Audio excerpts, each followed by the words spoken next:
So hello and what's up everyone. देखो यार, मेरी बात को ध्यान सुनना, समझना।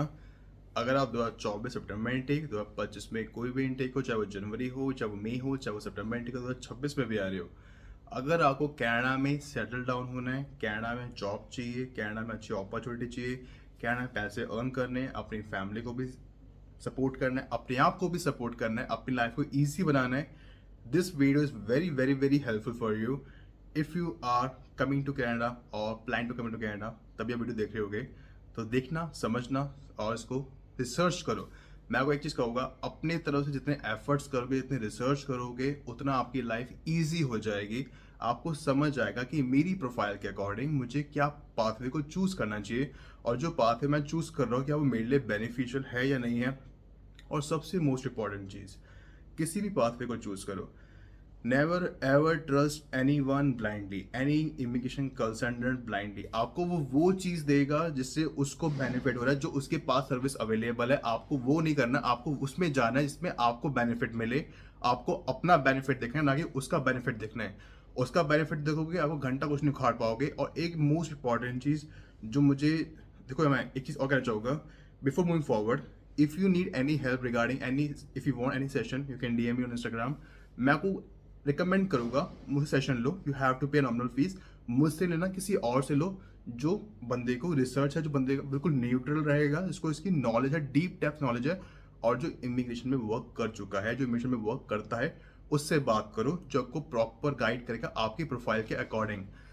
तो शुरुआत करने से पहले देखो यार, तुम्हें कोई लगे मुझे वर्क परमिट चाहिए, कि मुझे 50-60 हज़ार में इमिग्रेशन कंसल्टेंट की करेंगे, 50 दो, 80 हज़ार दो, 2-3 लाख दो, 4-5 लाख दो को वर्क परमिट दिलवा देगी। ट्रस्ट मी, नहीं मिलता, नहीं मिलता। It's just a scam, it's a waste of money. until and unless if you know someone whom you can trust blindly, और whom you can trust 90 to 95%, 100%, yes, मेरे known में है, मेरी फैमिली में है, कॉन्टैक्ट में है, और इसने पहले भी करवा रखा है, तो मैं इस पर 100% ट्रस्ट कर सकता हूँ। तो उसमें मैं 5-6 लाख पे करूँगा, तो मैं जा सकता हूँ, वर्क परमिट मुझे मिल जाएगा। First of all, it's a illegal to buy. Secondly, that's a reality, free में कुछ नहीं मिलता।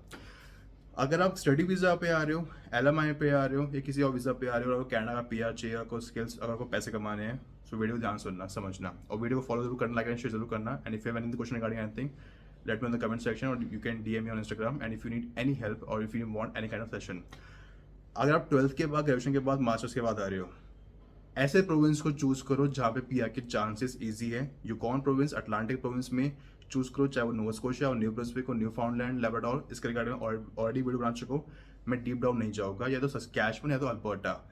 लेकिन ध्यान रखना, अगर आप आ रहे हो, स्टडी परमिट पे भी आ रहे हो, तो पहले अपनी प्रोफाइल को चेक करो कि आपका सीआरएस स्कोर बन कितना रहा है, और ये भी चेक करो जिस प्रोविंस में आप जा रहे हो कि वहाँ पे ड्रॉ निकल भी रहे हैं, नहीं निकल रहे पीएनपी के, प्रोविंशियल नॉमिनी प्रोग्राम के। अगर नहीं निकल रहे, it's just a waste of time. ऐसे सस्कैचुअन में लास्ट 1.5-2 साल में ड्रॉ नहीं निकले हैं। और ये भी चेक करो कि जो आप कोर्स ले रहे हो वो इन डिमांड है या नहीं है। अगर आप ये सोचोगे ना कि मैं international business, sales, marketing, supply chain, ये कोर्स ले लूँगा, ये फुद्दू कोर्स है, कि कोई वैल्यू नहीं, कि वैल्यू इंडिया में भी नहीं, कि वैल्यू कनाडा में भी नहीं है, और ये कोर्स आपको कोई हेल्प नहीं करेगा इन टर्म्स ऑफ जॉब। और ये इकॉनमी में भी, कनाडा की इकॉनमी में भी कोई हेल्प नहीं करता। कोर्स ले रहे हैं जो स्क्रीन पर आपको शो हो रही है, ये कोर्सेज लो, प्लम्बर के लो, मैकेनिक के लो, डिजाइनिंग के लो, ग्राफिक डिजाइनिंग के लो, आप शेफ के रिगार्डिंग लो, कारपेंटरी के रिगार्डिंग लो, कंस्ट्रक्शन के रिगार्डिंग लो, इंजीनियरिंग फील्ड में हो, हेल्थ के इंडस्ट्री में, ट्रेड रिलेटेड कोर्सेज हो, इनकी वैल्यू है।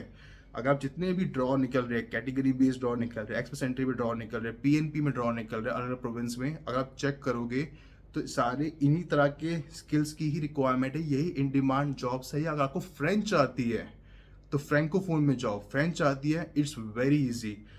आपके B2 लेवल तक आपको फ्रेंच आती है, टेफ का एग्जाम दो, टीसीएफ का एग्जाम दो, टेस्ट डिवोल्यूशन दे फ्रांसिस का एग्जाम दो, सो क्लियर करो, तो पॉसिबिलिटी है, तो चांसेस है to get a PR, otherwise possible नहीं है। और फ्रेंच सीखना इतना इजी भी नहीं है, उतना टफ भी नहीं है, but you need a focus, you need a time to learn French. And सबसे मोस्ट इंपॉर्टेंट चीज़ देखो, मार्क मिलर सर ने सीधा सीधा स्टेटमेंट दी है, जो 4-5 दिन पहले स्टेटमेंट दी है, कि Canada is not for everyone. यहाँ पे आओ, स्टडी करो, एजुकेट योर सेल्फ, स्किल सीखो, go back to your home country, Canada में आपको हर किसी को पीआर नहीं मिलेगा एंड दैट्स अ रियलिटी। आप जब स्टडी वीज़ा पे आते हो तो वहाँ पे कुछ लिखा नहीं होता कि आप स्टडी वीज़ा पे आओगे आपको वर्क परमिट मिलेगा, वर्क परमिट के बाद आपको पीआर भी मिलेगा। नो, ऐसा ऐसा कुछ नहीं लिखा हुआ। आओ स्टडी करो, आप पढ़ने आए हो। And this is also reality कि स्टडी वीज़ा एक बहाना है, असली मकसद पीआर पाना है। सभी को पता है, हर कोई चाहता है कि कनाडा में जाए, पीआर ले एज सुन एज पॉसिबल। हर कोई अपने तरीके से डिफरेंट डिफरेंट पाथवे को चूज करता है। इसमें मैं आपको एक और चीज़ ऐड करना चाहूँगा। अगर आपकी प्रोफाइल अच्छी है तो there would be no need you have to go to the Canada on study permit only. आप एलएमआई चूज करो, आप डायरेक्ट पीआर चूज करो, अल्बर्टा टेक प्रोग्राम चूज करो, आप डब्ल्यूआरएस स्ट्रीम चूज करो, रूरल रिन्यूएबल स्ट्रीम चूज करो, आप study visa पे जाते हो आरएनआईपी कम्युनिटी को चूज करो, यूकॉन प्रोविंस को चूज करो, अटलांटिक प्रोविंस को, अल्बर्टा प्रोविंस में रूरल एरिया में जाओ। आप पहले देखो कि आपके लिए कौन सी यूनिवर्सिटी कॉलेज बेटर है और जो कोर्स आप ले रहे हो वो क्रेडिट कोर्स है या नहीं है, उसके आपको पॉइंट्स मिलेंगे या नहीं मिलेंगे। जिस प्रोविंस में जा रहे हो वहाँ पे पीआर के ड्रॉ निकल रहे वहाँ पे पीआर के पॉइंट्स आपको बने कि नहीं बनेंगे, आपका स्कोर कितना बन रहा है, प्रोफाइल कितना बन रहा है सीआरएस में। Canada PR is not for everyone. अगर अभी नहीं चेक करोगे ना, जैसे ये बच्चे भी प्रोटेस्ट कर रहे हैं प्रिंस एडवर्ड आइसलैंड के अंदर, मैनटोबा में प्रोटेस्ट कर रहे थे, ओंटारियो प्रोविंस के अंदर प्रोटेस्ट कर रहे थे, आप भी सिर्फ प्रोटेस्ट करते ही रह जाओगे। आपके पास कोई ऑप्शन नहीं बचेगा। आपके पास एक लास्ट ऑप्शन बचेगा, either you have to buy LMI and it will cost you 40, 35 या 50,000 कैनेडियन डॉलर्स, या go back to your home country. आपके पास यही ऑप्शन बचेगा। If you are coming, if you are planning to coming, research करो, check करो। और यार मेरे को एक चीज़ समझ नहीं आती, अगर आप स्किल सीखोगे ना यहाँ पे इंडिया में, पहली बात तो बहुत चीप है, प्लम्बर के, मैकेनिक के, वेल्डर के रिगार्डिंग, कारपेंटर के रिगार्डिंग, ये चीज़ें बहुत चीप है। 6 मंथ्स का कोर्स करो, 1 ईयर कोर्स करो, दैट्स इट। स्किल्स लो, सर्टिफिकेट लो, फिर अगर आपके पास ये स्किल्स है उसी के बिहाफ पे आप किसी कनाडा यूनिवर्सिटी में, कॉलेज में एडमिशन लो। अगर आपके पास इससे रिलेटेड कोई एजुकेशन नहीं है, एक्सपीरियंस नहीं है, कोई स्टडी आपने नहीं करी, तो आपको वहाँ पे एडमिशन भी नहीं मिलेगा। अगर आपका बैकग्राउंड इसमें है, चाहे आपने फॉर एग्जाम्पल आपने मान लीजिए कि मैंने ग्रेजुएशन करी है और मुझे कारपेंट्री का वर्क करना है और कारपेंट्री कोर्स में एडमिशन लेना है कनाडा में, तो ना तो मेरे पास एक्सपीरियंस है, तो ना ही मैंने स्टडी करी हुई है, तो मैंने करना क्या है, अगर मैंने 3 इयर्स की स्टडी करी हुई है तो मैं कारपेंट्री का वर्क करूँगा, सीखूंगा, 6 महीने का कोर्स लूँगा या 1 साल का कोर्स लूँगा। उसके बाद मैं एडमिशन वहाँ पे अप्लाई करूँगा वहाँ पे एडमिशन के लिए, क्योंकि अगर मेरे पास मेरा बैकग्राउंड वो है तभी पॉसिबिलिटी है कि मुझे वहाँ पे एडमिशन मिलेगा, अदरवाइज मुझे पॉसिबिलिटी नहीं है, ना ही मुझे एडमिशन मिलेगा। और सबसे मोस्ट इंपॉर्टेंट चीज़, अगर मेरे पास एक्सपीरियंस भी है 2-3 साल का, मैंने मैनेजमेंट भी किया हुआ है, मैंने 6 मंथ्स का कोर्स भी किया हुआ कारपेंट्री में, फिर मैं एडमिशन लेता हूँ, मेरे पहले बात तो इनमें जो स्कोर जाता है सीआरएस स्कोर जाता है और जो पीएनपी का स्कोर जाता है बहुत लो जाता है। इसमें कैटेगरी बेस्ड जॉब भी जो होते हैं वो बहुत लो जाते हैं। Chances are very high for me to get a PR, to get a invitation letter, to get a ITA from that particular province. So this is what I am saying, never follow immigration consultant agent, किसी counsellor को blindly. उनको घंटा खुद कुछ नहीं पता होता, reality बताओ तुम्हें, उन्हें खुद कुछ नहीं पता होता कि क्या है क्या नहीं है। देखो कनाडा में रह के काम करना, बात करना, वहाँ पे चीज़ों को एक्सपीरियंस करना, उसके बाद ज्ञान पेलना, और इंडिया में रह के ज्ञान पेलना बहुत डिफरेंट है, बहुत डिफरेंट है। मैं बोल दूँ ऐसा हो जाएगा, ये हो जाएगा, वो हो जाएगा, ऐसा नहीं होता। Reality is different. जो कनाडा को बाहर से दिखता है और जब कनाडा के अंदर फिजिकली होते हो, जब कनाडा के अंदर ऑटोमेटिकली होते हो, कनाडा में फिजिकली प्रेजेंट होते हो, you will understand the difference, the difference in terms of quality of life, standard of living, in terms of earning a money, in terms of job opportunity, in terms of lifestyle, in terms of everything.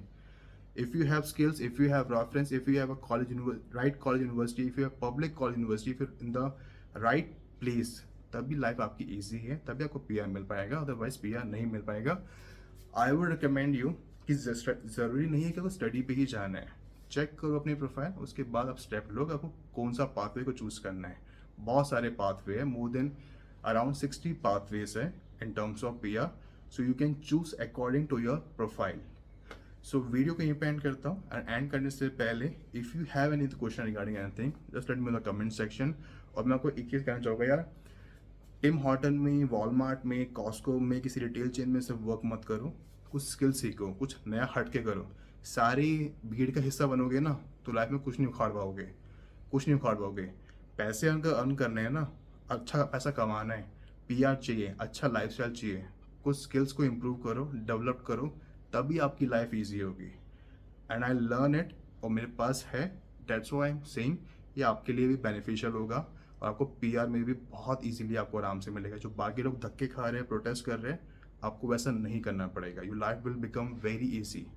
सो तब तक के लिए goodbye and have a great day.